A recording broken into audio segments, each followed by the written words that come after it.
It's February 28th, 2022. This is Roqe.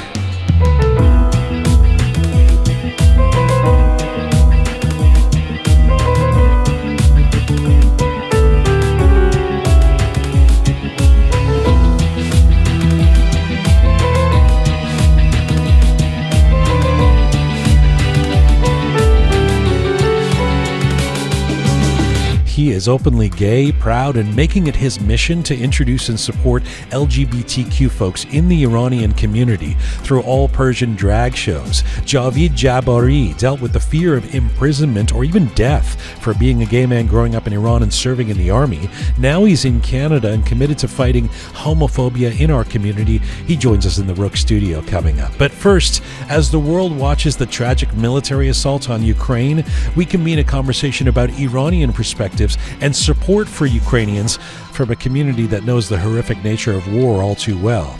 This is Conversations from, to, and about the Iranian diaspora. I'm Jian Ghomeshi. This is Roqe.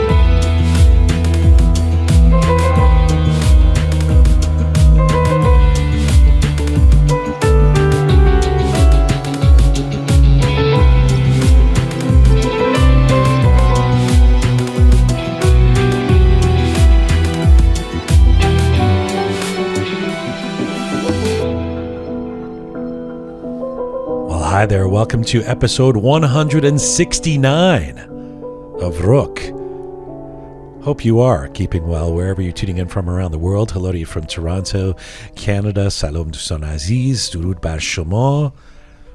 Javid Jabari. I'm very much looking forward to having him here in the Roqe Studio, the founder and producer of the Persian Drag Show here in Toronto. Shahid, do we have a Persian word for drag performance or Persian?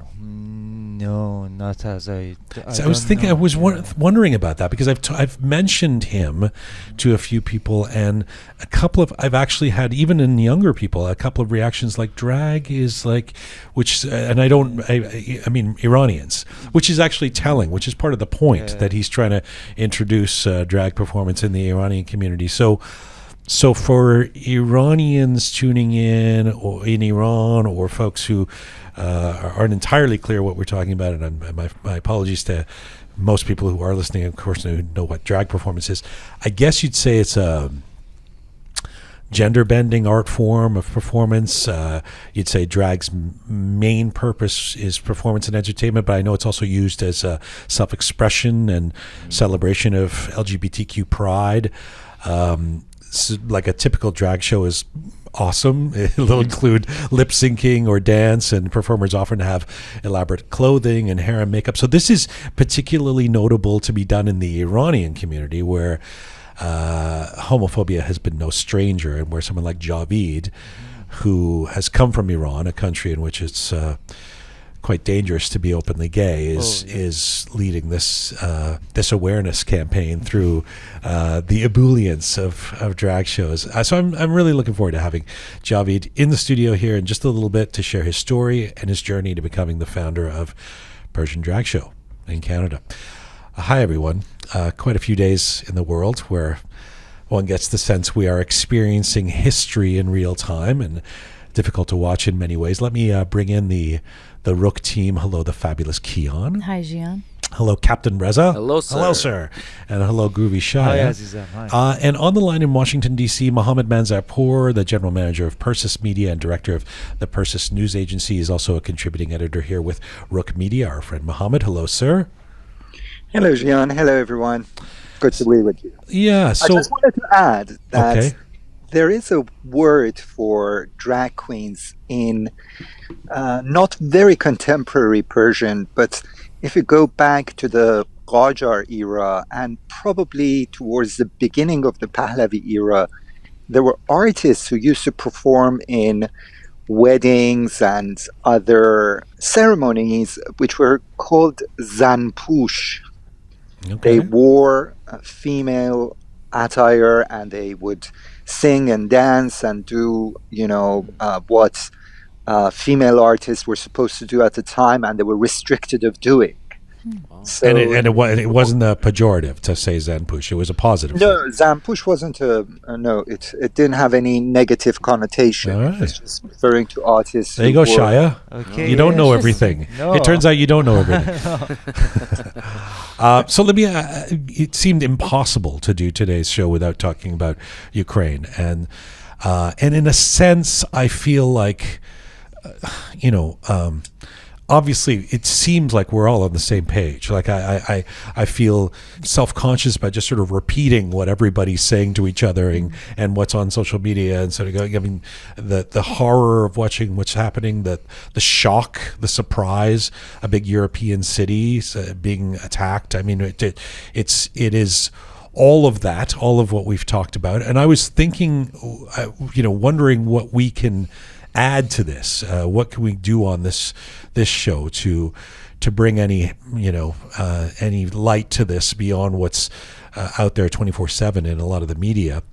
And one thing I was thinking about is our feelings and perspectives that we've observed in the Iranian diaspora, and talking to Iranians as well as Persians who are in Ukraine. I should say that we've been in touch with some Iranians in Ukraine who are sending us notes and voice messages. In a couple of the cases, they actually didn't want to be too public because they're worried. We have spoken to an Iranian refugee.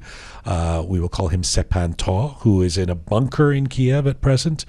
And is experiencing, a lot of what you've been hearing in the news, the terror of not knowing what's going on, curfews that keep them underground, etc. Shai, you've been listening to some of the messages from him. Yeah, he needed his document for a travel document as a refugee, and it did expire right a day before the war, then yes. he couldn't, and he cannot escape country. Yes. Yeah, it's very. And I guess he would not be a Ukrainian citizen. So as a refugee, he is someone who is not necessarily conscripted to have to stay. The men, of course, between the age of 18 and 60 are all being asked to stay.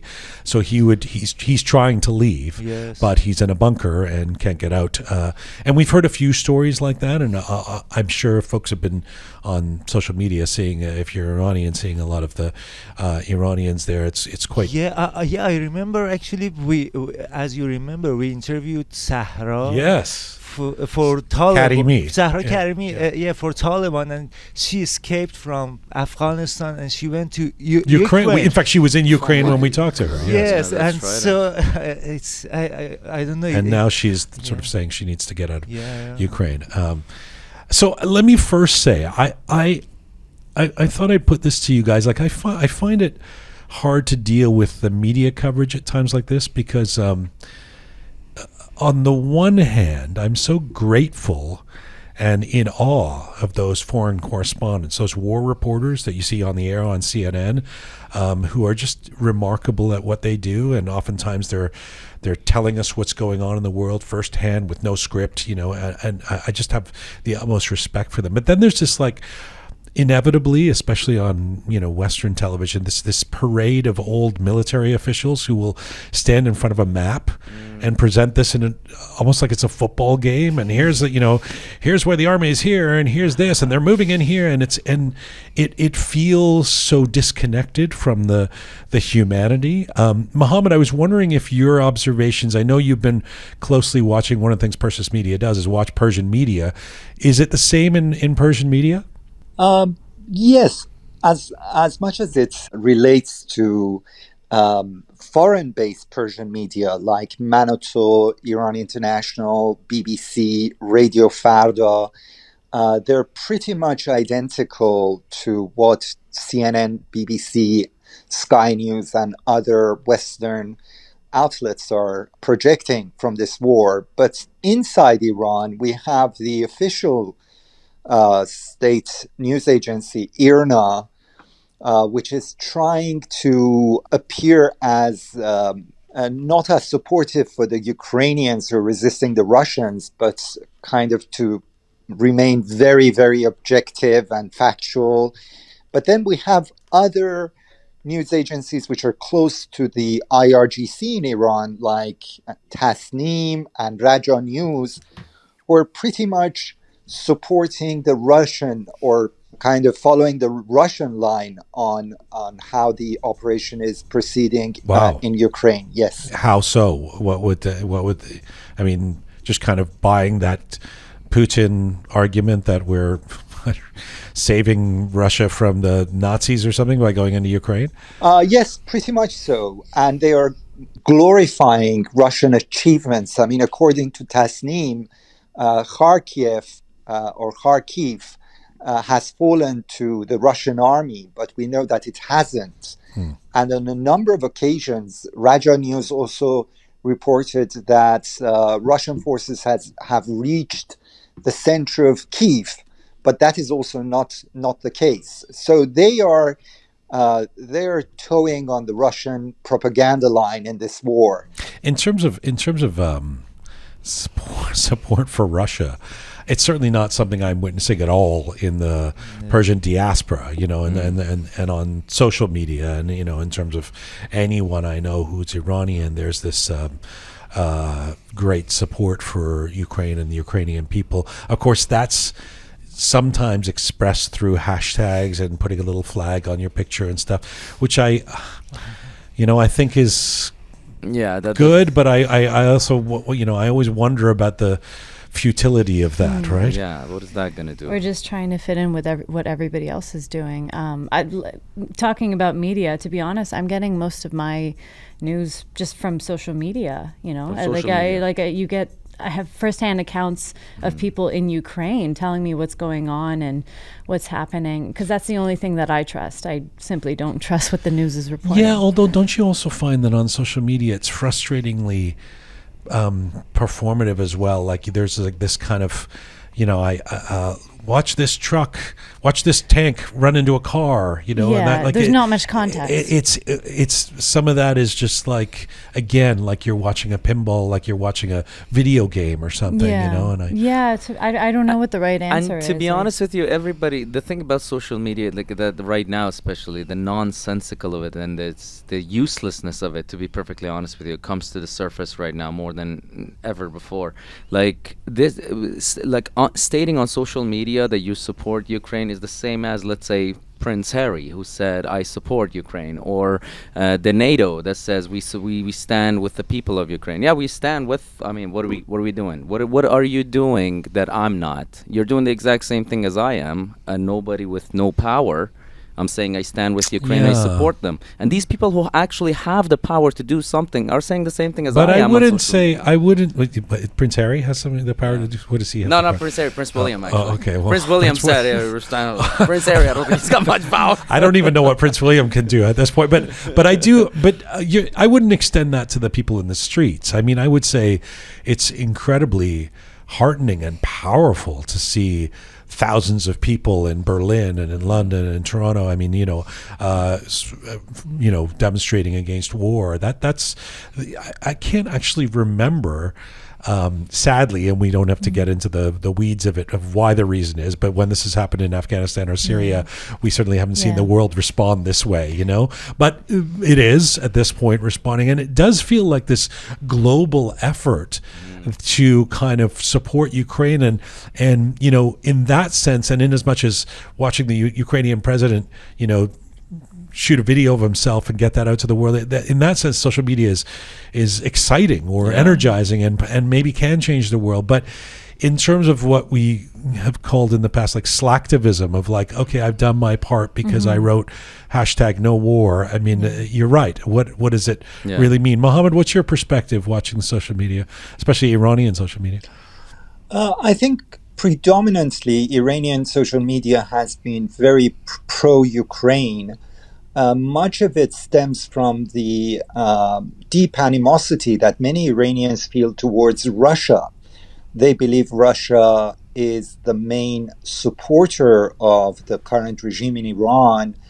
And also Iranians have very dark memories of Russian invasion of Iran, both during the Second World War and during the Qajar period, which led to the separation of major parts of Iran from the mainland. So there is this deep sense of animosity and mistrust between Iranians and Russia, and they instinctively side with the Ukrainians. But there's something else in what you just said, which is one of the things I wanted to ask you guys about, or bring to the conversation, which is that I think there's something in the fact that not only has Russia been involved in intervention in Iran in the past, as you said, but Iranians have also been through war a lot more recently than most folks in the West, right? Than certainly people sitting in Canada and the United States for the last few generations. So unless they had potentially a family member who was in Vietnam or something, So I feel like there's this this empathy that Iranians currently have for Ukrainians who are in a bunker, who are hearing bombs go off, who are worried about their families, that somebody who has grown up in a family who's been in the West, in say Canada for generations, doesn't necessarily have. Hasn't seen those horrors of war the way Iranians have when 1.5 million people died in the Iran-Iraq War, which really wasn't that long ago. Reza, do you think there's something to that? There for sure is something to that. I grew up when I was like 2 years old. My mom would carry me, like, run away into the bunker because there was a siren going off. They were like, they had to run away into the bunker so that they can, be safe from the rockets and missiles and stuff like that. So when not so much me, because I was very little when war was happening, so I got a pretty hazy and vague memory of what was going on around me. It certainly has had its aftermath on my behavior, being even post-traumatic, even PTSD. Like, it exists in all of us, being byproduct of essentially greed and war and all of that. So, but I see that my mother watches the news, like, she sits there and, like, sheds tears. She's like, I can feel that what those guys there's are a going feeling, through. there's an empathy, an understanding. Yeah, She's like, it brings back you memories, agree? traumatic. Yeah, 100%. I mean, even like last year when in Toronto they did some airplane show kind of that thing. I mean, it scares me because the sound of the jets. Right. Yeah, so right. I can imagine actually how the people feels right now in Ukraine going to bunkers. Yeah. Well, I mean, I didn't get to go through the Iran-Iraq war, fortunately, but on the other end, my family had to flee the Gulf War in Kuwait. So, I was a baby as well, but I have vague memories of just having to escape and go to the border. And my family took other families of different nationalities with them. So it's a hard time, but that being said, it's also a time of, like, where human beings unite together, no matter what race you're from, what nationality. You're all just trying to get to safety. So yeah, but I did watch a popular American talk show on the weekend where the guy was kind of going, well, it's too bad it's what's happening there, but it's not really our war. What do we have to do with that? And I get it. He was partly coming from, it was Bill Maher. Okay. Bill Maher was saying, do we really want to intervene in another, and I get that. Like, it's like after Afghanistan and Vietnam or whatever, there's a hesitancy to send American troops or something, but the kind of nonchalant, well, I don't know, what do we want to do there, speaks to someone who I'm not, when even my family was directly affected by the Iran-Iraq War, extended family dying in that war, etc. And there's an immediacy. You go, oh my God, this is, I know what can happen. Mohammed, we've talked about what you've personally been through in terms of war, etc. In the past. Do you think that there's something to this, the global Iranian community sort of somehow feeling an empathy for Ukrainians at present that comes from our shared collective experience? I think so. I mean, much of what I see on social media and even on official media inside Iran, for example, IRNA, which is the official state news agency, published I would call a cartoon or a comic strip retelling the story of 3 Iranian border guards who resisted the onslaught of the Soviet army when they wanted to invade Iran during the Second World War.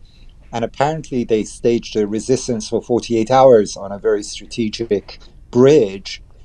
And it seems that the sense of war and the experience of war, being attacked by an army which is much more superior in hardware and technology than yours, has played a major role in the kind of sympathy that we see among the Iranians towards Ukrainians in this war. Mohammed, would you say that, I'm certainly my unscientific view of this is that Iranians pretty much around the world are supportive of Ukraine right now, or and any kind of defense that Ukraine can mount against Russia. Would you say that's true? I would say for the most part, probably for more than 90% of the content that I've seen on social media, that is true. But there is a small circle within Iran, which is also very close to the Russian Federation, who are extremely supportive of the Russian operation in Ukraine.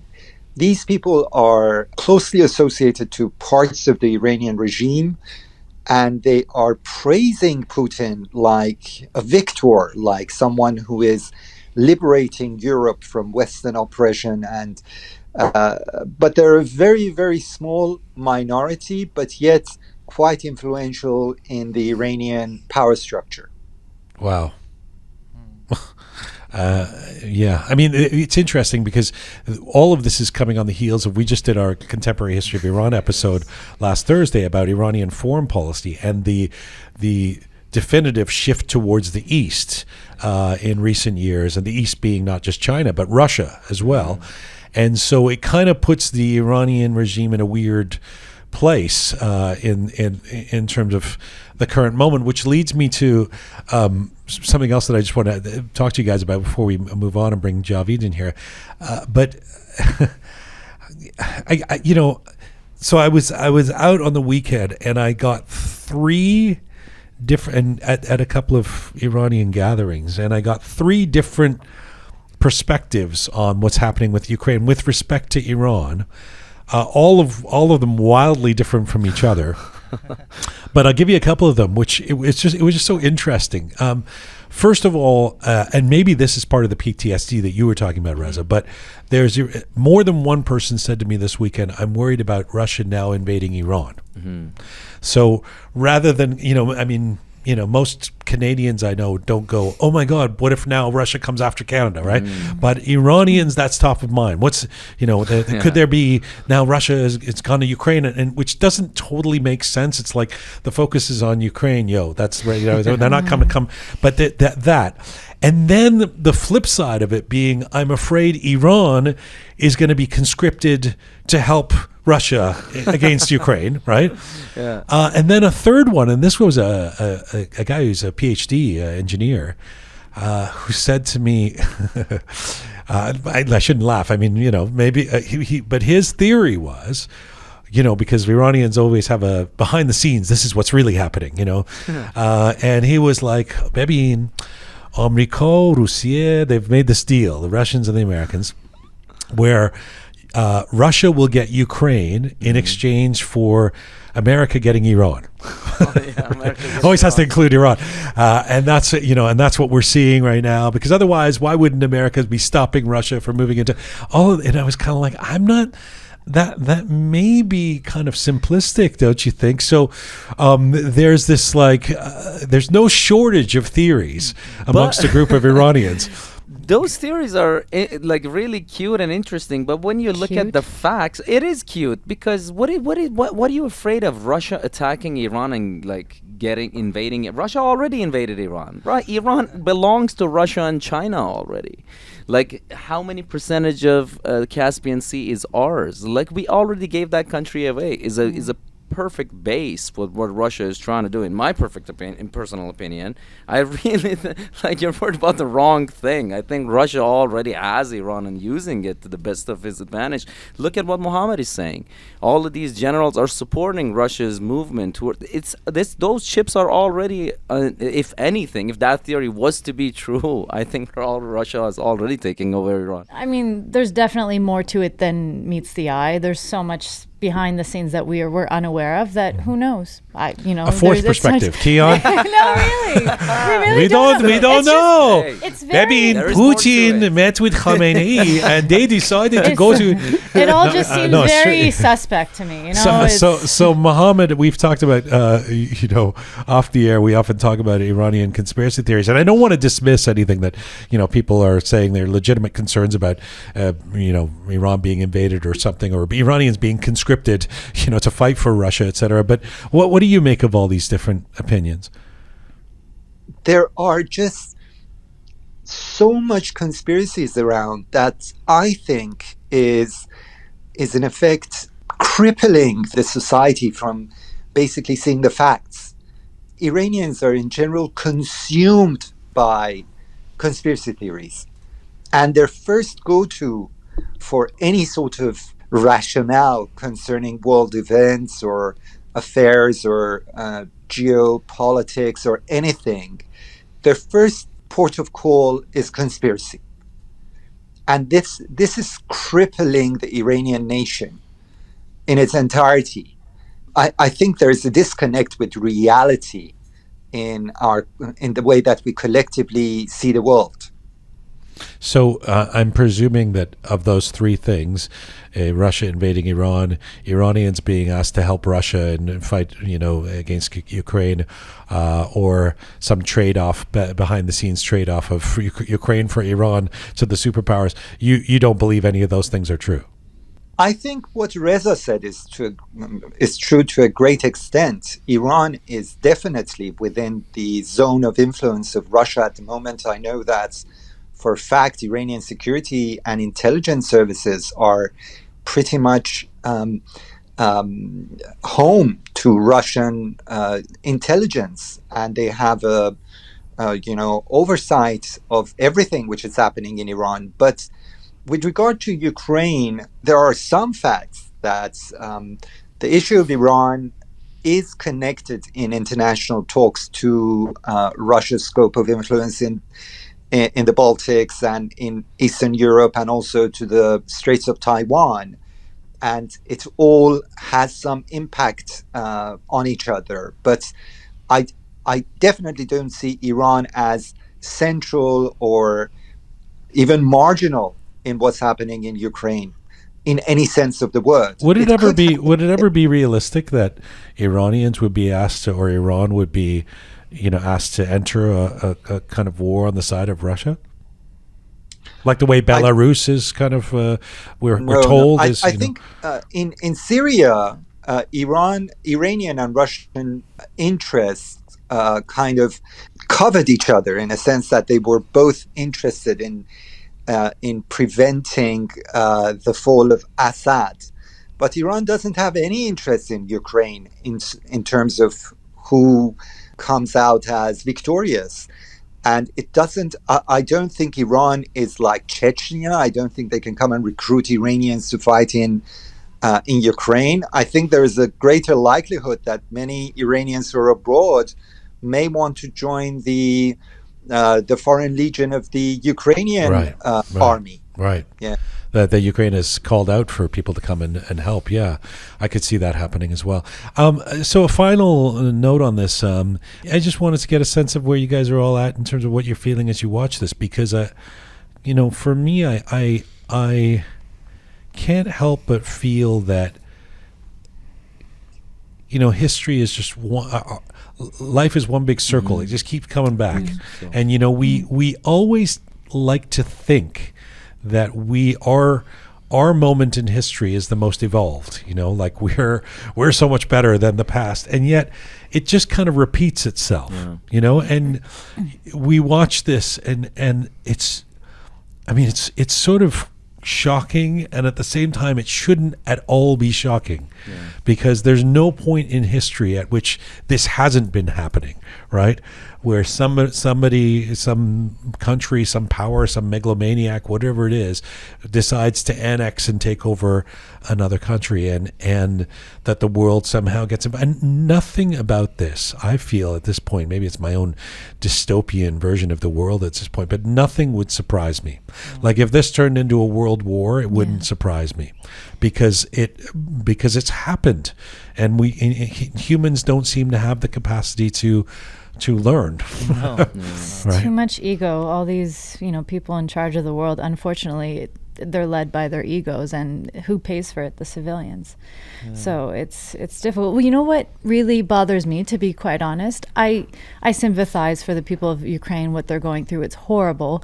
But what makes me really sad is that there's a war going on in Yemen, Syria, Palestine, Somalia, that nobody talks about. There's no news coverage There is a major difference too. Of course, there's a difference. But I totally agree with you that I wish every news media would have covered every suffering around the world. But what Jian said earlier, he alluded to it too, that when the Taliban takeover of Afghanistan was happening, the media didn't give it, like nobody stood up the way they're standing up like to Ukraine. And I think it's because, and it's sad that it is true, but the so-called newfound freedom that the Afghan people had, it was done by the outside force, which was United States. So the Taliban, it didn't, to the outside world, to the Americans, to the people who are not familiar with that part of the world, it didn't feel like an invasion. It just felt like the Taliban were taking their land back. That's unfortunately what it felt like. That's what the uproar, it wasn't the You same. really think it's as complicated as that? Yeah, I don't think it's that complicated. Isn't it just like Ukraine is in Europe and exactly. nobody gives a shit about the Middle East? Well, that's the thing. If we're talking about news coverage. You just twisted yourself into a pretzel to explain why we didn't. It's like, I mean, I think isn't it realistic to say a white American is watching this going, oh, the Ukrainians look like me? Right. I don't even think the Americans knew where the Ukraine was until the whole Trump scandal around it. Like, I think it would have been probably the same reaction if, let's say, you could, like, it wasn't the Russian forces that were taking Ukraine back. It was you can hear it in the language that they use in the media coverage, just saying, this is not Syria. They literally say they this. literally do. They say it. It's like it's expected in the Middle East. These people are like us. Yeah, right. exactly. So it is hurtful for me. Well, I think we saw blatant racism in what a senior foreign correspondent at CBS said on Sunday when he said that basically he said it on air because Eastern European nations are more civilized than those in Iraq and Afghanistan, and that's why we care about them. So he has issued an apology, but it is, how many Westerners differentiate between wars which are happening in Yemen. I mean, Yemen is the, I would say, the epicenter of crimes against humanity for the past 10 years, but nobody cares about it. And the same applies to many other areas of the world, which are usually in the Middle East or North Africa, and nobody talks about it. But apparently, because Russians and Ukrainians are Caucasian or whatever, they carry more gravitas. Which is not to say we shouldn't care about the Ukrainians deeply in terms of what's happening. It's just you're pointing out the contradictions of it certainly does make it. There's times like this where you go, I'm really happy to be Canadian. Sort of outside of the theater of war, as they say, at least in these kind of conflicts. Shaya, the last word to you, even though you don't have your philosopher's beard anymore. No, I mean, you all said. I mean, the biggest lesson is that human doesn't learn from history. So it's, as you said, it's a circle, and. I also have a devil living inside me. Once something happened like this, I'm very sad. I'm sympathetic towards Ukrainian all the victims. But sometimes I'm excited that I'm seeing a page of history, and so I just, it's a devil. I know it's not good, but yeah, sometimes I feel that, oh, this is a part of history that like maybe it is a part of history. And if I may say something, like regardless, and hopefully they will be victorious and Ukraine will viva Ukraine. But I think Zelensky, the president of Ukraine, has already won this war. Yeah. He won this war. Whether or not Ukraine, what happens, the outcome, I think the courageous decision he made, he already won the war. And just he's a global symbol now. Thank you for this, Mohammed. Always good to have you on the program. Thank you. It was my pleasure. Thank you. Talk soon. Bye-bye. That's Mohammed Manzarpour, the general manager of Persis Media and director of Persis News Agency and a contributing editor with Roqe Media. You are listening to Roqe, and we're coming to you on various platforms, all of which you can link to from our website, roqemedia.com, roqemedia.com, our new updated website, which we invite you to look at and become a patron. Now, for $10 a month, $25 a month, $5 a month, you can support us and our mission and our staying alive by going to our website, roqemedia.com, and pressing on the Support Us button.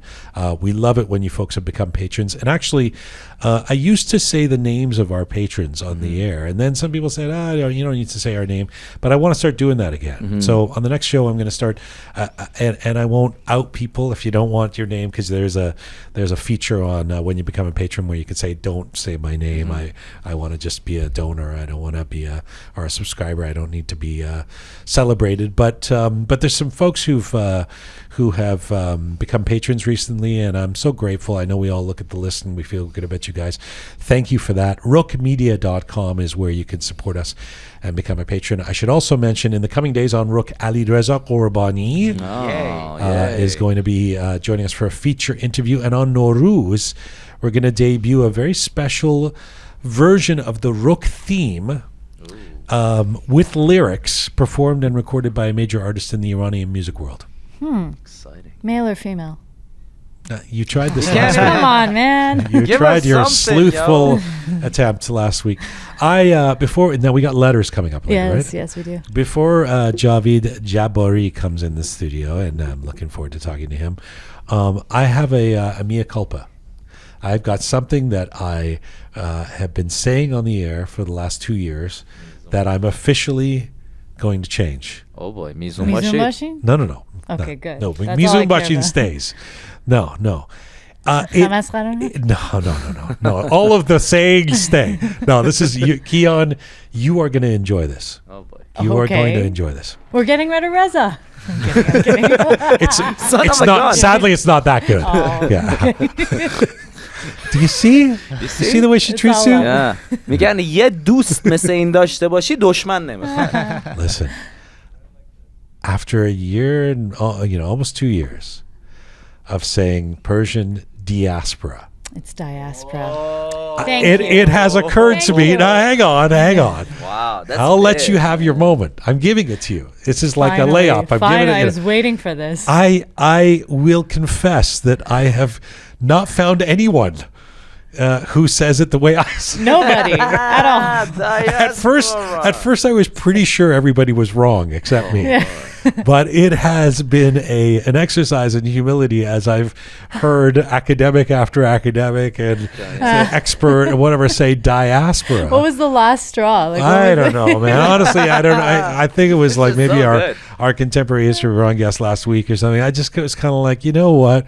I really need to let go of this because I've been saying diaspora.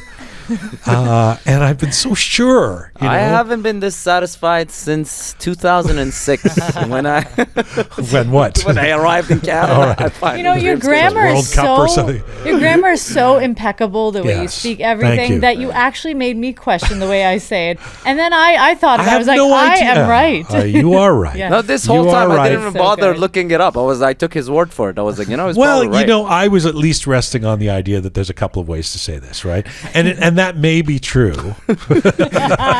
I'm glad you were on the But quest. It seems like, if you're going by the crowd is definitely saying diaspora. And I've been fucking saying diaspora and I remember, I think it was Jane Lewison saying, yes, diaspora, as you say, and I was like, why is she saying that? As you say.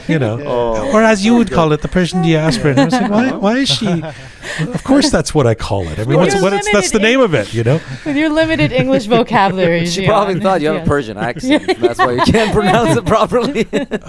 Persian diaspora. Oh, yes. A win for Kian. It just feels wrong, and yet I am changing it. From now on, at the top of the show, conversations from, to, and about the Persian diaspora. It actually irked my ears every time you said diaspora. I'm like, I remember the first time when you were saying diaspora, I was like, this Kian. She just hasn't learned. And she stuck to it. She never backed down. No, she still It's true. You never did change. I applaud that. right. Good for you, Kian. One good thing and right thing you did your entire life. Well, thank you. We all have that one thing. All right. Well, we're going to get to a conversation about with a person in the Persian diaspora. It's so hard for me. Letters coming up. Captain Reza, Groovy Shaya, the fabulous Kian. See you in a little bit. Let's get to our featured guest. Bring him in here. Well, it's no secret that the plight of LGBTQ folks in Iran is the most challenging one. You will likely know that discrimination and violence against sexual minorities is prevalent, sometimes state-sanctioned. Indeed, under Islamic law, any type of sexual activity outside of heterosexual marriage is forbidden, punishment by imprisonment, or even death. So being gay in Iran is extremely difficult. But even for those who have left Iran, there are great obstacles to freedom for LGBTQ people in the Iranian diaspora. Think of it. Societal pressures, Persian culture, and the conservative nature of many Persian families can be stifling and isolating and lead many to remain in the closet. Well, my first guest today is out to change that. Javid Jabari is the founder and producer of the Persian Drag Show here in Toronto. He's openly gay, proud, and making it his mission to introduce and support LGBTQ culture in the Persian community through all Persian drag shows that include lip syncing, fabulous costumes, traditional dance, and comedy on stage. Javid was born and raised in Iran, came to Canada about 7 years ago, and is not only the founder of Persian Drag Show, but one of its popular performers. And to discuss his story, the state of homosexuality and homophobia in the Iranian community today, Javid Jabari joins me in the Roqe Studio right now. Hello. Hi, how's it going? It's really nice to have you here. It's my honor to be here. I've known you for a while, but we get to do the interview. I feel like I should take your order right now. we should explain. Yeah, right, exactly. You've worked at a couple of Persian restaurants, which is where I first got to meet you in Toronto. Mm-hmm. I mean, as I think I've told you, you're impossible to miss. You're tall and handsome and interesting. And so I believe this is your first interview you've ever done in English? In English, yes. Yes. This is the very first one. Well, so I'm honored. It's my honor. And I'm so happy that it's with you because I know you and like you're a kind person and you're not going to, wait till the end of the interview. Let's see how kind I am. Let's get into let's just jump right into the Persian Drag Show. Tell me about when you made the decision. Mm-hmm. I guess it was almost 3 years ago to create the first Persian Drag Show in Toronto. It was 3 years ago, if you remember. It was snowing on Halloween, so we were not able to go out. And I usually go to the Church Street when it's Halloween, and which is, by the way, a popular gay area in Toronto. Yes, yeah. And that year we were not able to go there, and because of it was snowing, and we were just hanging out with a couple of friends in my place, and after a couple of shots, they were like, "Oh, there's a Persian Halloween party. We should go." And I was like, "Oh no, I'm not gonna go there. I'm in drag, and like Persian people, they're gonna hit me or something, And they were like, it's Toronto. It's fine. Let's just go there. And we went there. I'm telling you, the moment I left my car, I was like, okay, be prepared. Like, it's going to be a terrible night for you. But as soon as we passed... You expected Persians to not be tolerant. Yes, yes, because I spent more than 26 years of my life in Iran, and anyway, but as soon as I passed the security guard, like, people started to come to me and taking pictures and giving me compliments, and they were like, oh, and they, as soon as they realized I'm Persian, they were like, oh no, that's not possible, like, you're not Persian. I was like, yes, I can speak Farsi, but yeah. Why would they say it's not possible, you think? They never seen us. They never seen the Persian LGBT community before. That's why they were shocked. Like, and so they think it's just for people who are not Persian. That's the way they think, which is kind of ridiculous. But it is ridiculous because most people, notwithstanding ridiculous comments by Ahmadinejad or whatever in the past, most people know that there's a gay community in Iran. I mean, it wouldn't. But you're right; it hasn't always been visible, even in the diaspora. So, first of all, how was the rest of that night then? It was great. It was great. That was the first time that I went on stage, and I was shocked by the amount of love that they were giving me, and they were super supportive. And as I said, they took me to the stage, and I was like, I don't know what to do here. Like, should I dance, like, do the Persian dancing in drag, or what should I do? But sorry, by implication, it's interesting what you're saying. So you're out, you're gay, you were doing drag on Church Street, but you never had associated that with doing that in the Persian community. No, you would sort of separate those things in your own life. After I left Iran, living in Iran as a gay guy is not easy. So when I moved to Turkey and I was a refugee there, I just felt like, even here in Turkey, if I hang out with Persian people and they realize I'm gay, they're gonna ignore me. And that was the moment that I decided to just, like, not hanging out with Persian people anymore. I mean, with a couple of friends for sure, but not with, like, I didn't start making new Persian friends anymore. So even despite the big Persian community in Toronto, when you come 6 or 7 years ago, you actually sought out other communities? You didn't want to hang out with the Persians? As I said, when you spend 26 years of your life in such a country like Iran, you're traumatized. Exactly. So I was like, okay, I was hearing that, like, Persian people in Toronto are different, and I was scared to even get close to them.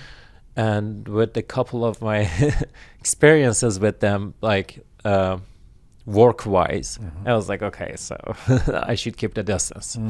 And what kind of experiences work-wise? I don't want to. Don't have to name names, but no, not at all. Yeah. The only thing I want to say is, it's heartbreaking that Persian people think that the people who are coming from Iran, they should get paid not fairly because they think it's too much for them. They have a different standard for our own fellow Iranians. Exactly. Yeah. As I said, like, the very first paycheck I got in here as a server, so when you do this kind of job, you make lots of money. But the very first paycheck I got, it was just $250, and I was like, for how long? For how much for work? 2 weeks. For 2 weeks, and slave wages. So, but yeah, that's separate from being gay. That's just being Iranian. Just imagine. I was like, okay, they don't know I'm gay, and they're treating me like this. Just imagine if they realize that I'm a gay person, because it's Iranian people. They think, not all of them, but most of them, in my experience, they think that if someone is gay, is stupid and they can, like, do whatever they want to do, which is not true. Really, they think someone who's gay is stupid. Most of them. It's a reflection on the intellect. Even most of them. The only gay people they saw in Iran are, unfortunately, they're the people who saw on the streets, and they usually don't even have. They're homeless, and not necessarily educated or whatever. no. And they think that, oh, that's gay. If someone is gay, it's like them. There's nothing wrong with them either, but right, it plays into some kind of stereotype or generalization. This fun night, back to the Persian Drag Show, the fun night you have 3 years ago at the Halloween, you turn it into something of a mission, and you've talked about how you want to help other kids who may be gay, LGBTQ in the Persian community not go through what you went through as a kid. First of all, how can a Persian drag show help with that, do you think? I think, as I said, I believe that people are scared of us just because they haven't seen us, as much as in Toronto, there are drag shows. There are like you go on Church Street, and there's a gay village, and it's easy to see the LGBT community. But just imagine Persian people. They I don't think they're not familiar with us. And seeing the drag show would do what? It would people would realize it's fun, and you're just like, what? Tell me what your thinking is. Drag challenge their, all the things they have in their minds, all that setup that it's in their mind, that like this is a man and this is a woman, and if you're a man you shouldn't do this, and if you're a woman you shouldn't do other stuff, but when they come to drag show they're like, oh no, that's not true. And I think that helps. Do you think that, because I've heard you say in one of the interviews you've done in Persian, you've also talked about you really want the Persian community to get over any of these taboos and realize that members of the LGBTQ community, of course, are just like everybody else. You work out, you have a life, you have kids, you have whatever it is. Is there a danger that the drag show plays into a differencing of you, and that makes you somehow, oh, these are people who just dress up and put on wild costumes, as opposed to being like everybody else, quote unquote, when you start something, when you're first, I'm not the first Persian drag queen, but I'm one of the very first Persian drag queens who are out. So you expect some negative stuff at the beginning, but by the time that like it's gonna get better and better and better. So I look at it that way. Did you have trouble finding a venue when you do Persian drag shows? Mostly, Persian performances, for people who are not Iranians listening, they tend to take place in large restaurants usually. Our Persian restaurants, even in Toronto, you would like to think are more liberal or progressive. Are they open to hosting Persian drag shows? I think they are now, but not 3 years ago when I started doing this. I really had a hard time to find a venue. We started doing the drag shows in the restaurants, and one of the restaurants that I was working for them, and I went to them and I said, yo, I'm going to have a drag show for Sunday. And they were like, oh, where is it? We're going to support you. We're going to go. We're going to be there. And I was like, is it possible to do it here? And I said, no, not in here. But wherever, if you find a place. We'll support you as long as you don't do it here. I was like, that's not a support. You're going to come and enjoy your night. And what do you think that their fear is? I believe they think that it's gonna bother their business.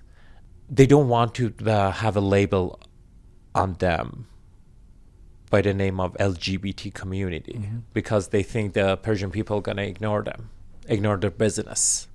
That's why. And is there any evidence that that's true? No, that's not true. Huh? That's not true.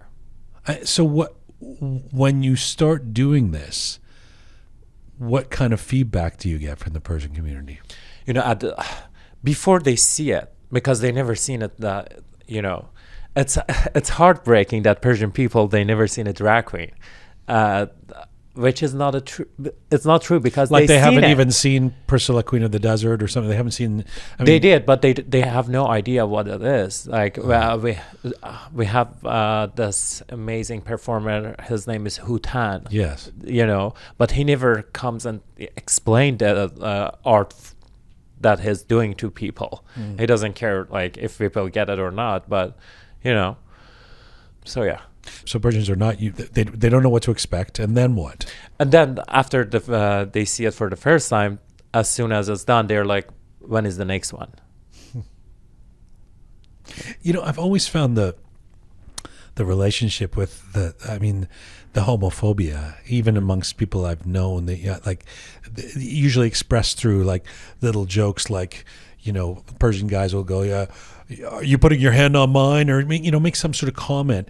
I've always found it funny because we're a culture where like men dance with each other at parties and do air kisses when they see each other. You know what I mean? It's like of all the cultures, I would think, it's a very strange contradiction. How do you make sense of that?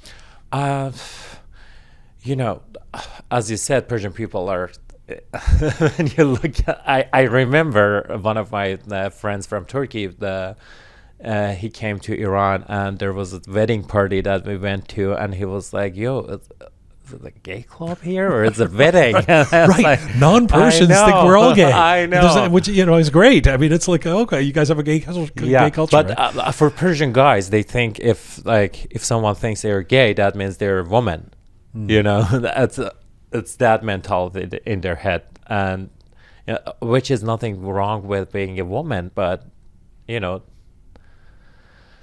we have pretty strongly defined gender expectations still in our community. Well, tell me about Yaqut, that translates into ruby. Ruby is your other person, your alter ego. Yeah. I never look at it as the ruby. It's always, to me, it's Yaqut. Okay, Yaqut. Yeah, even the ruby is just... Who is Yaqut? Yaqut is... No, it's not that where bad. can I meet her? Not at the Persian Drag Show only.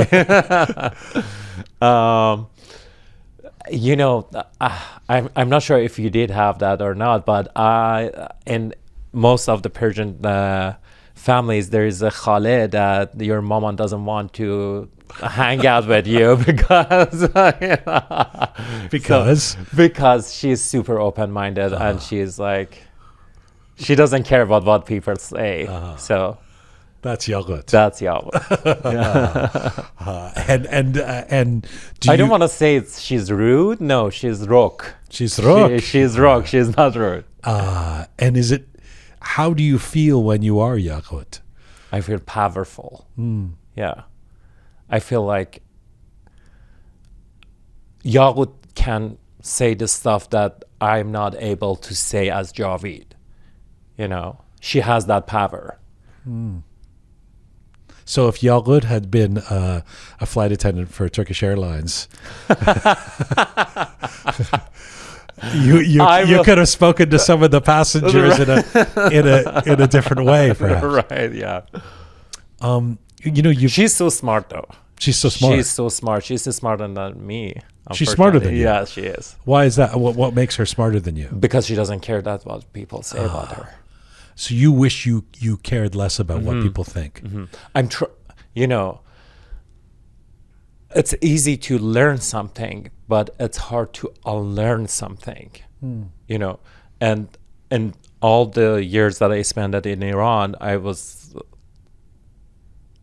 learned that you shouldn't speak your mind loudly, and you should care about what other people say about your life. It's a huge part of our culture, unfortunately. Yeah. And it's been more than, I think, 5 years that I'm working on it, and it's better now, but still. I mean, since you bring it up, let's talk about your time in Iran. You were in Tehran and Karaj as well. I know that you've said it was in school in Iran that you first got a feeling that you were, as you've described it, different.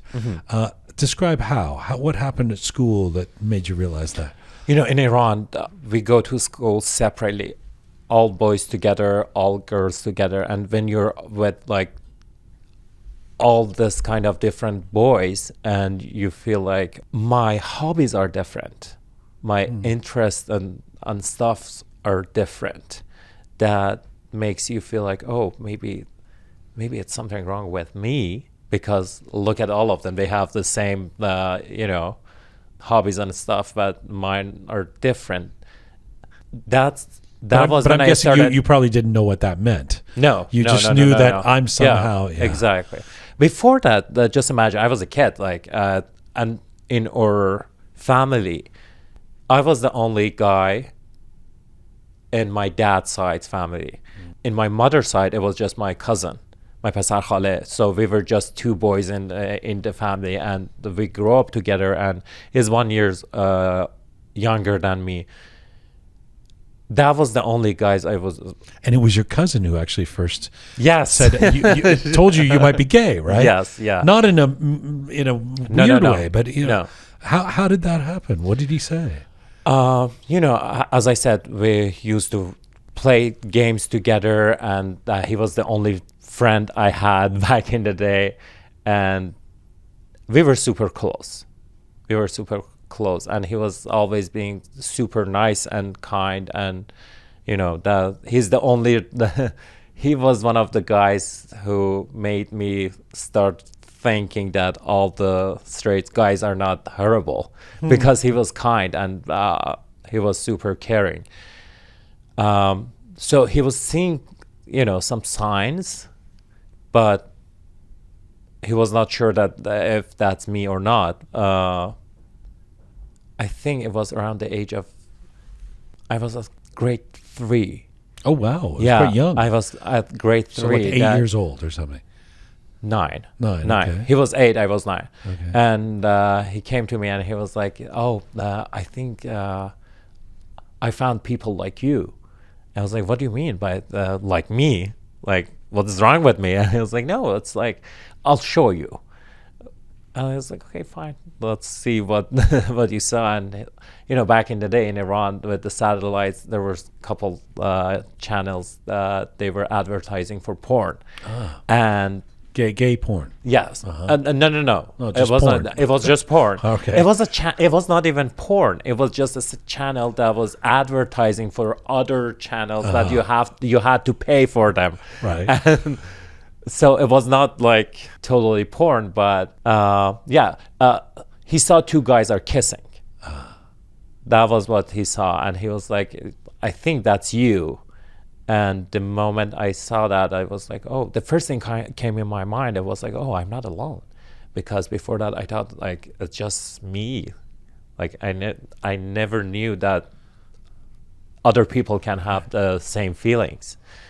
And you weren't mad at your cousin. You didn't No, say, what are you saying? no, Or right? no, It's no. incredible that he did this. Oh, I mean, no, it kind of is. Like it's sort of beautiful. Like he's saying, I think I found somewhere where maybe he's doing this from a supportive place, right? Yeah. So, I I mean, he's a kid himself, and he's instead of sort of saying, oh, you're different, I don't want to be your cousin, whatever. I mean, it's that's quite a story. I was so lucky. And to be honest with you, if it was someone else, I could get a little bit mad, but it just because it was him and I knew him, and He's not gay. he's not gay. No, Where is he now? he's in Australia. Yeah, he's Okay. married. Okay. Yeah. Does he? married Do you now. talk to? I mean, he must be very course. proud of you that you've sort of He is. blossomed into this. He is. Wow. Yeah. Yeah. So then you find some comfort from these gay porn advertisements. Do you Such a do you way, actually though. watch the gay porn? No, you couldn't see that in your. As I said, it was not wasn't gay even- porn. it was- It was just advertising, Advertising. and you had to pay for the actual channel. Right. And Which we you didn't didn't have do, money. right. Right. But you do find comfort in a gay messenger group. Yes. On Yahoo. Yeah. It was a couple years after that. I think I was around 13 years old. And, it was super popular to have a Yahoo account back in the day and go online and chat with other people. It was, I don't know about here, but in Iran, it was a huge thing. Like, oh my God, internet, we can be connected with This other would be people. like early 2000s. Yeah, I think so, yeah. And then I remember one day I was going through the rooms, and The only thing I knew it was the word gay from that advertisement. That was all I knew, like nothing else. You and by this time in your early teens, you haven't talked to anybody about this or anything. No, You're not at all. Just your cousin and Yes, yeah. Because we knew that like it's a bad thing, you know, and we shouldn't talk quote about unquote it. bad thing. Yeah. And you just did air quotes. A lot of our audience is listening to this on a podcast. right, So yeah. you didn't actually think it was a bad thing. No, no. Right. Yeah. And that was when I was going through all these rooms, I realized that one of them is called gay room. I scared. I shut the system down. I thought they're gonna Shut the computer. Yeah, because you know, I was still in Iran, and I You was thought scared. even just looking going into this group. They thought that they're gonna find our house and come to, you know, harass me. Wow. So I just turned everything off, and I couldn't sleep that night. I was waiting for the coffee net in our area to be open, so I can go there and check what is that. And Like an internet cafe you would Yes, go to. yeah. Okay. and you know, I thought if police comes there, I can be like, it wasn't me. Like there are other people here too. They're searching this thing. You know, I was. But you were interested enough that you couldn't Obviously. stop thinking about it. Yeah.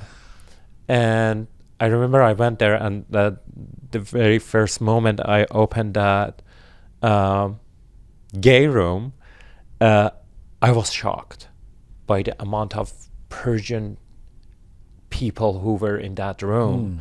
And they were all like representing Persian LGBT community. And it was so funny. I thought like, oh, maybe they're just in Tehran. But, you know, in the rooms, they were like, if someone was from Mashhad, they were like, I'm from Mashhad. Is anybody from Mashhad? Let's talk. Let's be friends, and this sort of thing. Again, the first thing came in my mind. I was like, oh, great. I'm not alone. Yeah. There are other people in Iran. Yeah. They're like me. So that was the very first thing that came to my mind. And I started chatting with one of them.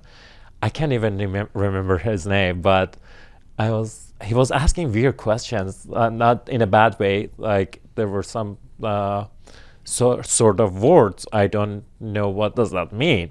So I just was like, okay, I'm pretty amateur in this. So yeah, could you explain to me what you're asking? Masalanchi, what you know. Like, what's your position? And like, are you top or bottom? And it's like, what top and bottom? I'm at the middle, I think.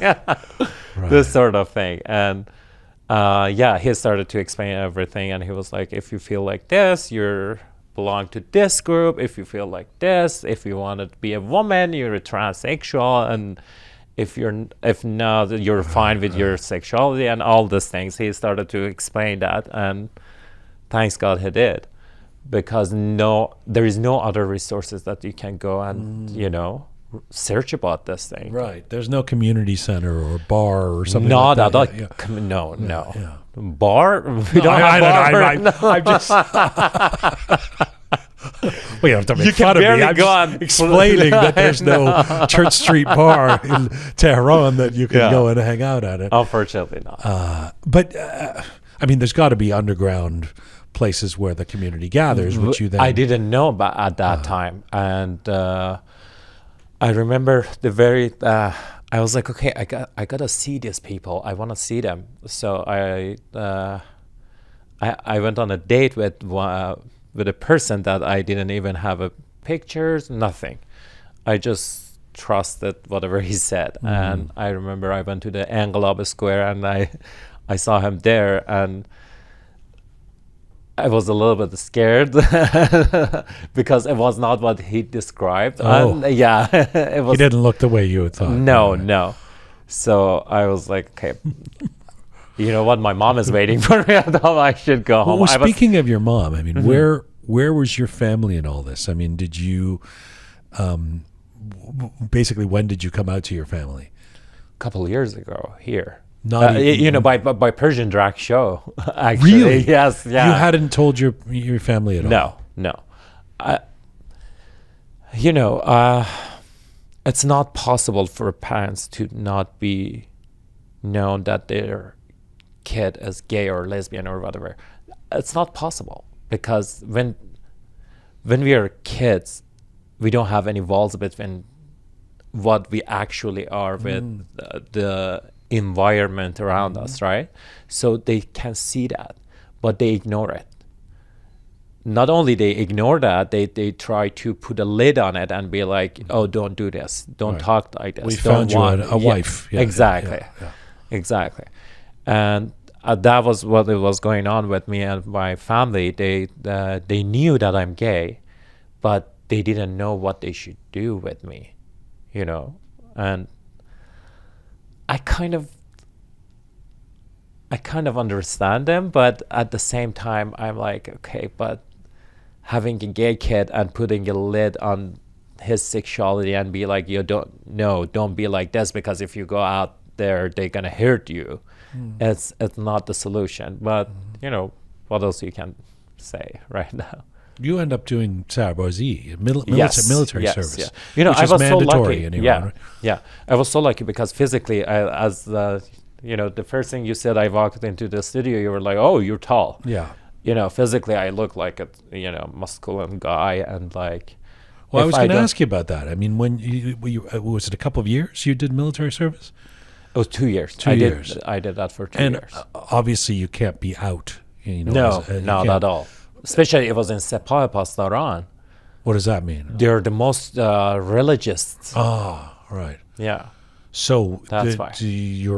Were you scared? I mean, or do you just you suppress it so much that it's not even going to come up? You just act like a macho guy who's there was no other way to survive. Wow. You know, even at school, this is what I learned in school. You know, in the very first years at school, I learned that, okay, if I be myself, they're gonna beat me after the school. So I should put a mask on and be this macho guy with all of them, and you know. Did that ever happen? Did you ever get? Of course. You got bullied because they. Yeah. Because I was different. So you learned to act stereotypical straight or something. Yeah. And by the time I went to the army, I knew that, like, okay, there's no way that they should know that you're gay. Otherwise, they're going to give you a hard time. I mean, look, the story of being in the closet is a universal one in terms of the difficulties, the challenges gay folks, LGBTQ folks in the West have faced as well. But this added incredibly horrifying element when it comes to Iran that you can actually be sentenced to death. I mean, it's not just that you're going to be, shamed or have trouble or even bullied. It's that you're going to be contravening the law. Right. And it's not easy for me to go back look at all the years that I spent in Iran, but I still do it because I believe that if someone is watching us or is hearing us and it's in the same situation, it would be helpful for them. Unfortunately, in Iran, being in the closet, it's the safest place that you can be at. Like, at least for when you're not with your family. I'm not talking about that. That's, when you go out and you in your workplace or in the army or at school, being in the closet, it's the safest place, unfortunately. Are you angry about your having to go through that in Iran? No, I'm not angry. Why not? I'm not angry. Why are you not angry? Anger is not the solution. I always think about, like, whatever, I had a really, really hard time as a gay Persian Muslim guy in Iran, but, by being angry about it, it's not helpful. It's not helpful. But I think we should think that what we should do now, so other kids don't experience what we did. Are you practicing Muslim? Yes. You are? Yes. Not Persian Muslim, let's say. Only Persians know what that means. So you don't hang out at the mosque. No, But not like but that. it is interesting. I think there's folks listening, especially non-Iranians, who would find that very interesting. A gay Persian drag queen Muslim. I know, but I love my religion. It's such a beautiful religion. Islam The same is not, religion that is used to say you need to be sentenced to death. I don't think they say. Islam doesn't say that. No, whether Islam says that or not, Islam is used by the current Right. regime or Yeah. whatever to say that, right? Yeah. But that doesn't stop you from The kind of Muslim I am, it's so different from the kind of Muslim these people are in who are like running the country, unfortunately, right now. Yeah. It's so different. But as I said, it comes from my mom because she's such a religious person, and she even wears the hijab and everything. And when I look at her, I'm like, oh, this is beautiful. It's like she never bothers anyone. She never hurted anyone, and she's super careful even by the words that she says. She doesn't want anyone to get hurt. So that's the kind of Islam that I really like. Wow. And is she supportive of you now in terms of being yes, out she and is. gay? And Yes, she is. Yeah. There is a picture of me and her in my last visit of Iran. It belongs to 4 years ago. And we are in the airport and she is wearing all this, rusari and hijab and everything, and hugging her gay son, and you can see the bride and her eyes that she's super proud of me, and that's lovely. I get, my dad was the same way. My dad prayed for most of his life to, he was a practicing Muslim.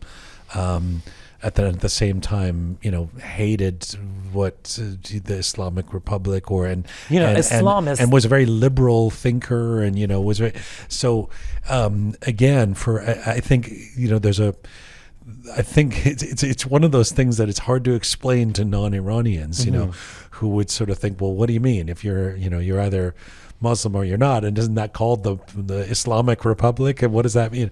But that means they're liars, and they're like, what they just use Islam as something to control people and do all these horrible things they want to do. The pure Islam, it's totally different. I saw that, and as I said, I grew up in Iran. I spent 26 years of my life there, and I remember the very first thing I heard about a Muslim person is that you shouldn't even bother your neighbor. Just see how beautiful is that. I don't believe this religion says that like you should kill someone just because they're different. These are the stuff that they added on this religion. Tell me, and of course you don't drink. I do. Tell me about the decision to leave Iran, to go to Turkey. It was obviously, by the sounds of it, you would have wanted to get out. What finally led you to be able to do that? Being in the age of being in your 20s and seeing that there is no way that you can survive from all this crap in Iran, and having a car is a dream for people. For a 26 years old person, it was a dream to have a car, and I was like, okay, so how long I can take this? It's not possible. And plus all the other stuff that it was coming just because I was gay. Like I remember I was working for a company that they were not doing very good at that time, and the first thing they started was getting rid of all the single people. They were like, okay, you don't need a job just because you're single. And I was like, okay, but I still need to pay for my rent. I still, I still have all these expenses, but they were like, no, you're single, and unfortunately, we are not able to have you in this company anymore. And I thought about it like, okay, I'm 26 and they're doing something like this to me. Just imagine I'm like 40. I'm in my 40s, and after working for a company for like 20 years, they get rid of me this easy just because I'm single. Like there was no other ways that I could like marry it or anything. Yeah, one of the saddest things that a lot of people say sometimes on this program too is beyond all the difficulties that we talk about in terms of contemporary Iran is just the feeling among young people, this nihilistic feeling of no future. Yes. Which leads to just like, fuck it, let's go to the mountain and do drugs or whatever, but we basically have no future. It's devastating. It's devastating. It is. I remember it was a day that, because my dad used to work for Iran Airlines. So we were always traveling and going to the different countries and to the West too? To Europe. To Europe. To okay. Europe. Oh. Yeah. And I remember when I was before the army, there was a whisper going around of like, we should just send Javid to like somewhere else because it's not easy to believe that he's going to survive in Iran. And I was like, no, I want to come. I want to be here. I don't want to go out and live, over the seas. Your preference would have been to stay. Yes, yeah. But over the seas, it was just for fun for me, for just, I couldn't handle for more than 2 weeks. Living over the seas was not something acceptable for me. How did it feel when you got to Turkey? Was that suddenly liberating or was it, Turkey's somehow a middle ground between what you would find in Canada and what you find in Iran with respect to LGBTQ, right? I mean, legally it's you can be gay, but what did you find there? It's totally opposite of what I've seen in Iran. In Iran, I think Persian people, if they get educated and you explain to them that we are not monsters and we are just people like other people, they accept us. The people. But the government is like, no, you should be killed. Turkey is the opposite. It's totally the opposite way. The government, there is no law that they can. You don't feel like the Turkish people would accept you? No, they did not. I was in Turkey. I lived in Turkey for 28 months, and lots of horrible stuff happened when I was living in Turkey. Even though I'm a muscular-looking guy, and it's not easy for someone to just come to your face and punch you on the face. But that happened just because they realized that I was gay.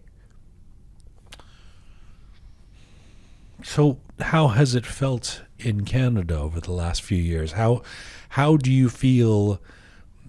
We talked a bit about this, or even you talked about the last 3 years, the difference you've seen. How do you feel the Persian community here is progressing in terms of the acceptance of the LGBTQ community within our community? Mm-hmm. The first few years that after I moved here, I was away from them because, I didn't want to be close to the Persian community because I was scared. I was scared that, all the stuff that had happened in Iran is going to happen here again. And so for 2 years, I was not even getting close to them. But after 2 years, when we started drag show and when people started to come to the drag show, and I see that, they're nice Persian people as well, who they're gay friendly and they're fine and they don't care who you are. They just want to have like great time and great conversations. And I was like, that's great. Yeah. Sorry, when you say you're scared that you don't want things to happen the way they did before, does your mind go to a specific thing, an incident? Is there something that you think of when you talk about lots of things? I'd say lots of things. I mean, the arguments that I always had with even with my friends and about LGBT community. Like most of them, they didn't know that I'm gay, but I was always bringing this topic to the conversations, and they were horrible about it, and they were like, "Oh no, it's disgusting," and I didn't want to hear all these things again. It's funny that that's where your mind goes. It's not getting punched in the face or whatever. It's the attitudes that cut even deeper, right? The punch in the face, after a week, you're going to forget that, the bruise going to go away and you're not in pain anymore. But, the stuff you hear, they can hurt you more, and, that it's deeper. I mean, what you would expect is that say the Persian community in Canada now, in Toronto, which is quite large, that the older folks are more intolerant, the younger folks are more open-minded. Is that generally true? Is that? I don't think so. I don't think so. If you look at our shows, the very first aisle, it's always taken by the old folks, and they enjoy it and they love it. They love it. So interesting. Yeah.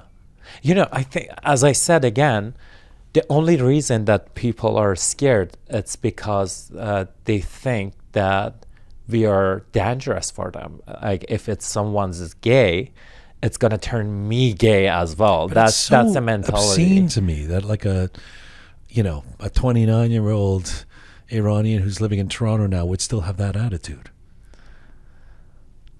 Yeah. Do you feel on some level like you have to be an activist? In other words, that conversation that you had with your friend a couple of years ago where he said, well, listen, what are they going to say in 50 years from now? My partner. Oh, it's your partner. Okay.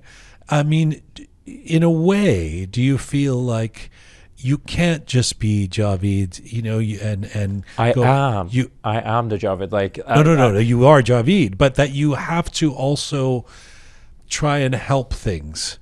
You're out, you're gay, you're strong, and you have the ability to help. But I almost feel like it's too much work or something. Well, not that it's too much work, but like it's not fair that you have to be this is a burden that you have to carry. It's like, black people having to deal with, to teach people about racism. It's like, why is this left to you? But do you feel like you have some kind of responsibility? I think we all have. Like, if I don't do anything, who's going to do it? No one. Before I started doing drag, I always had this interest in me, but I was not doing it just because I was like, oh, what people gonna say? And it brought me to that moment that I thought, like, okay, if I don't do it, who else gonna do?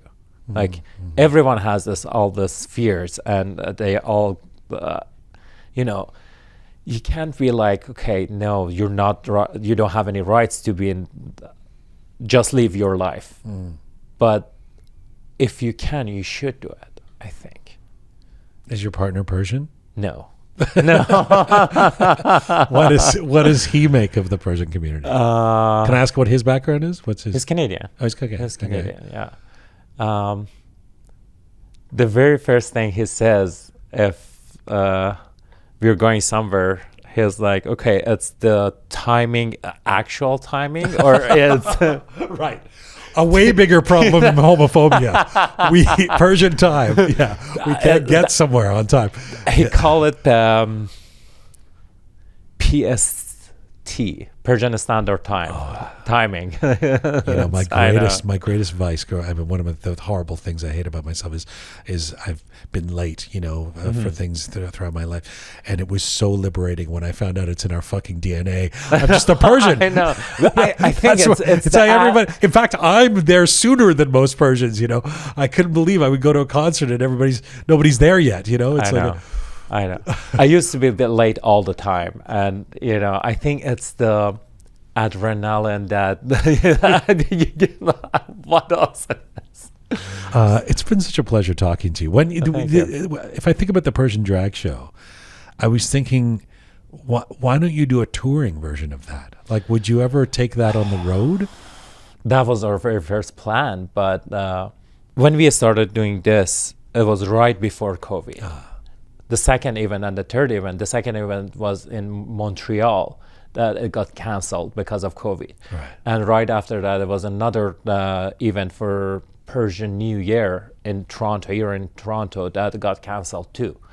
And it's hard to plan for things Of these course, days, of and course. you know, the only support I have is my pocket, and everything comes out of my own pocket. So it's not easy to you know, risk, but I just feel like it would be great. It'd be great to have the Obvious, Persian yes, Drag yeah, Show touring around, you know, so even North America, you know, go and do it in Vancouver, do it in LA, do it in You believe it? Pittsburgh, I don't know, you know, do it in New York. yeah, you believe it or not, but this is the only way that we can do it, because we are all living in the different countries now. We're all like, as a Persian LGBT community, we are not all in Toronto, and some of us are living in Europe, the others are living in US. And the first thing came in my mind was like, okay, instead of bringing all of them to Toronto, you know, I'm just one person, I can go to the other cities and you know, involve them to the show. So we will have that very soon after the pandemic is over. I can't wait to come to the shows. I can, and I Thank and you. I'm so happy to have you here. I'm a little disappointed that Yalut wasn't here. Oh, next because time. I was looking forward to Next meeting time. her as well. But next time, thank you for this, Javid. Thank you. It was such an honor. Javid Jabari, the founder and producer of the Persian Drag Show here in Toronto. He joined me in the Roqe Studio today.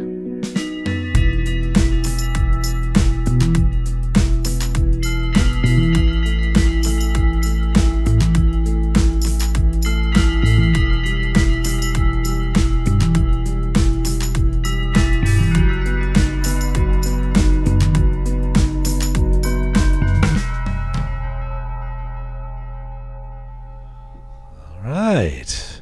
Fabulous Keon back in the studio. Captain Reza on Groovy Shy. Mike's on. How about that, Javid? Wow, he's awesome. Yeah. Man. He's fantastic. Boy, he said a lot of interesting things. I really appreciated, first of all, I really appreciated he telling the story of what it was like in Iran for him and the fact that he was in the army.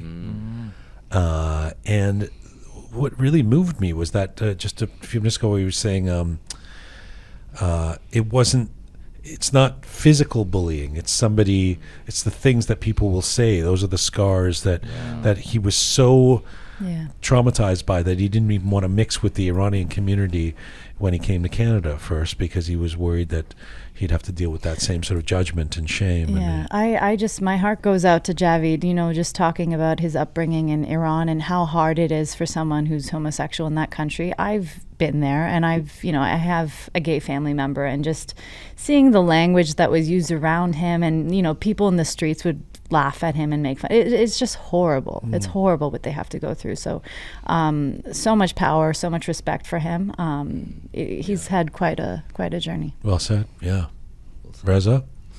Well, I'm just so proud of him, man, and so and because it's the fact that he's so understanding of what the problem is. I think the fundamental issue that the community, our community, has rejected the LGBTQ, and it's the lack of understanding, lack of knowledge, not knowing them. He said it. He's like, they don't know us, and that is very, very true. And I see that, and I've seen that firsthand. Like family members who've confronted, who've talked to my friends who were part of the LGBT community in a certain way, but as soon as they found out they were gay or lesbians, they changed their mannerism and behavior, and I saw that like personally. It's a sad state of affair, but it's a work in progress, and I applaud Javid and all the LGBTQ community who are putting these shows out there.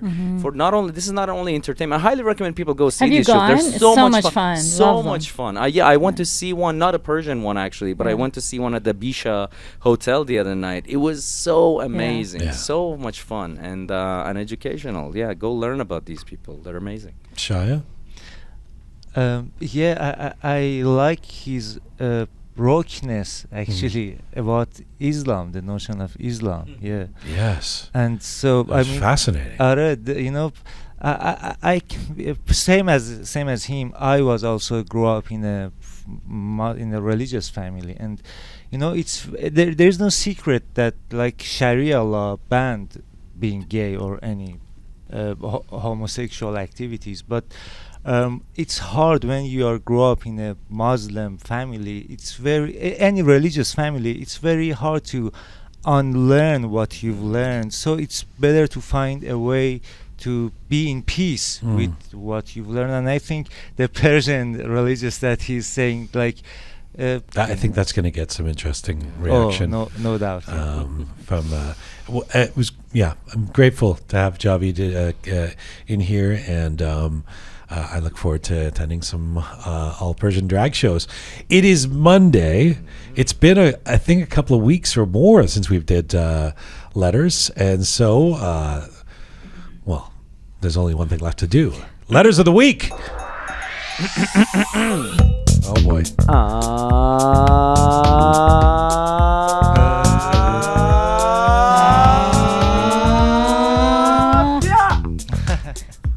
خیلی لوس میشی ها. It's the happiest he gets for some reason. That's all I got. It's his thing. But swear to God, actually, I've seen a homeless today in the subway, and Speaking of Reza, he was saying Jesus Christ. he was saying bia, yeah, and not in Persian. He was like gibberish. gibberish? But he was saying bia. Who knows? Maybe it's Reza's influence. Thanks, Shaya. That's interesting. A keen listener. That is our demographic. That's all I needed for Kian to know. That one homeless guy. Last week on episode 168, we had tech genius Siavash Alamuti on the show. He's the winner of the prestigious 2022 Marconi Prize for Communications. As well, we had the musical siblings behind the band Rhythm and Vibes, and that's Sarah and Nima Ahmadiyeh live in the Roqe Studio. Yes. So, Nassim Valim wrote to us saying, I'm saving every episode of Roqe for the moment I have time to listen to them and enjoy every second of it. You guys are amazing. Jian and Kian, no mention of Reza or something. Okay, let's go. Screw this. I can listen to your voices forever. In Persian, they call it Sedaya Makhmali, meaning voice as soft and soothing as suede. Yes. I'm gonna use Velvety that. voice. I can't believe they left me out. Sounds of witches. Dr. Amir Ruzati wrote to us Dr. saying, Ruzati. Oh, you know him? Yes. He said, another great interview. I really resonated with Siavash's point about doing things that make an impact. Thanks, Roqe Team, for bringing these stories to us, and in so doing, impacting us all. I think when he said Roqe Team, he means Kian and Jian. That's terrible. Voices of suede. Yeah. Voices And the of other guys, sway. you know. And then Geeta Williams said, amazing voices. Another great interview by Jian. Love your show. Nice, thank you. Voices of sway. Reza got the voices of rubber. Let it go, Reza. And then part 19 of Contemporary History of Iran, which was 2 weeks ago? Yes. We had the evolution of Persian music. Basically, what was Persian music before the 20th century? So American musician and this is going to be hard to pronounce, ethnomusicologist, Nice. Dr. Margaret Caton, author of the new book, A Persian Ode, Musical Life in Safavid and Qajar Iran, joined us to discuss the topic. So this username, I believe, was changed. I recognize this writing style anywhere. Fargo M, which I believe is Farhood, if you guys remember this gentleman. That was a guy who wrote us great letters. Yeah, so You think it's the same guy? It has to be. Okay. You're in for a treat. I'm looking forward to this letter. Yeah. He said, you fools, this topic needs a second part immediately. You got an audience with a sage. Dr. Margaret Caton is a font of insight and wisdom. Her book makes Iran wholly more captivating. Anyway, here's my list. He has a list. Oh boy. Number 1, Jian, for this misstep, I hope your mother glares disappointingly at you. That's every week. Jesus. Number 2, Kian and Reza. I can't remember the last time you guys participated or contributed something meaningful to the pre-post chat, unless you're there to set up Jian with diet zingers. I hate this guy already. Yeah, gee, thanks. You seem bored. Oh, well. You seem bored too. Maybe it's time Parisa and Ponta and Mehrdad step into the foreground. Oh boy. All right. This over here. What a fall from the velvety voice. I know. I'm gonna So number 3, I'm gonna guess Shaya spliced the music and edited the episode. True. Choice editing. It made me feel feelings. Oh. You guys remember feelings? If the whole cast were siblings, your hypothetical mother would tell you to be more like Shaya all the time. He says, hashtag Roqe Snob, hashtag bring back Chef Boss. Oh man, Chef would get a kick out. You know, of this if he one. didn't add that comment about me, maybe it would have been better. I think he's on to something. Yeah, I think it might so. be. Keon and Reza, I can't remember the last time you guys participated or contributed something meaningful. Listen, I get the winter blues, okay? It's March tomorrow, so, you know, things will get better. Khub, and then how do you move on from that letter? 2 weeks ago on episode 167, we had a special new edition of Roqe on Valentine's Day, exploring the problems of love and relationships in the Persian diaspora. And trust me, there's a lot of them. Psychotherapist, certified counselor, and public speaker Yasaman Karimi, as well as psychologist and life coach Neda Bayat, joined us. So Star Mazaheri wrote to us saying, great talk, lovely and intelligent ladies. On Instagram, we could actually see everyone and not just the audio. That's true, we have a video clip. We put a video clip up, yes. Mm-hmm. And then Dave Atkins wrote, amazing upload, guys. Hope you and the Roqe team had an amazing Valentine's, Jian. Mm-hmm. And then just Jian. I think the Roqe team might have. And then Javid Jabari wrote, I always liked psychological theories like Schumann's acculturation theory. But when I migrated, I saw there were so many hidden pitfalls in this process. I'm not familiar with that theory. I don't think anybody understands what Shahab just said, but very impressive. I'll probably look it up later. Schumann's acculturation theory. Yeah. Wow. Shahab liked those psychological theories, but when they migrated, they thought there was a lot of pitfalls in the process. What you said, okay, that's right. Yeah, interesting. I'll look into we'll have to it. look up Schumann's acculturation theory. Yeah, I guess Reza's doing it right now, unless he's wasting I time don't texting. even know what it is. Reza's playing I was looking up Tetris. Sorry, that's a 1996 reference. I remember it. What do people play now? I don't know.